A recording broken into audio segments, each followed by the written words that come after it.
यहाँ देखाएको औषधि भ्यासोड्रिललाई युज केमा गर्छ हामीले भन्दा पहिलेको भिडियोमा कुन अवस्थामा गर्ने कुन अवस्थामा नगर्ने भनेर पहिलेको भिडियोमा कुरा गर्यौं। आजको भिडियोमा मैले यो भ्यासोड्रिलको साइड इफेक्ट के हुन सक्छ त्यसको बारेमा केही इन्फर्मेसनहरु शेयर गर्छु यहाँहरुलाई। यहाँ देख्न सक्नुहुन्छ भ्यासोड्रिल पेडियाट्रिक एन्टिट्युसिभ सिरप लेखेको छ है त फर पेडियाट्रिक युज। ओके, यो एउटा भ्यासोड्रिल कम्पनी नेपाली कम्पनीले यो भ्यासोड्रिल भन्ने औषधि नेपाली कम्पनी देउराली जनता डिजिपिएल ले बनाएको राम्रो कम्पनी हो र औषधि पनि राम्रो हो। तर यसलाई सही ढंगले सही ठाउँमा प्रयोग गराउने यसका आफ्ना असरहरू हुन्छन्, साइड इफेक्टहरू हुन्छन्। जस्तै यहाँ देख्न सक्नुहुन्छ तपाईले यहाँ औषधिको 5 ml कन्टेन्ट्स भनेको छ डेक्स्ट्रोमेथोर्फेन 7.5 mg क्लोरफेनारामिन म्यालेट 1 mg लेखेको छ है त। यहाँ भएको औषधिहरु यो दुवैले यो एन्टिहिस्टामिनिक औषधि हो। यो चाहिँ डेक्स्ट्रोमेथोर्फेन भनेको एन्टिट्युसिभको लागि प्रयोग गर्ने एक किसिमको ड्रग्स हो है त।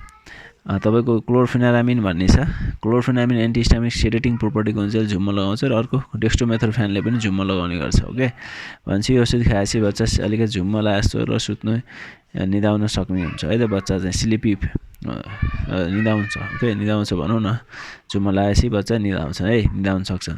अर्को तपाईको अलिअलि औषधिको साइड इफेक्टको रूपमा उल्टी हुन खोज्ने, नजिया हुने या भोमिटिङ हुने अथवा चाहिँ तपाईको कब्जियत पनि गर्न सक्ने चान्स हुन्छ यो डेक्स्ट्रोमेथोर्फेन भन्नेले है। यसले किनभने पेटको त्यो मोटिलिटीलाई कम गरिदिनु भएको कारणले है कब्जियतको समस्या भइराखेकोलाई चाहिँ यसले कब्जियतको समस्या बढाउन सक्छ त्यो अवस्थामा। त्यसैले त्यो बेला पनि ध्यान दिएर खुवाउनु पर्ने हुन्छ है त डेक्स्ट्रोमेथोर्फेन। अब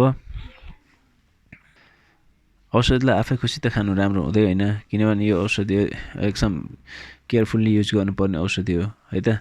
यसमा भएको कम्बिनेसन पनि त्यस्तै खाले छ, जो पाए त्यसलाई खाइहाल्नु पर्ने यतिकै लएर भन्ने चाहिँ होइन।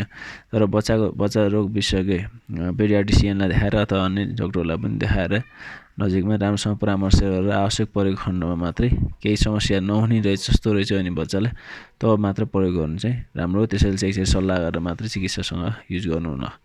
आजलाई यति नै।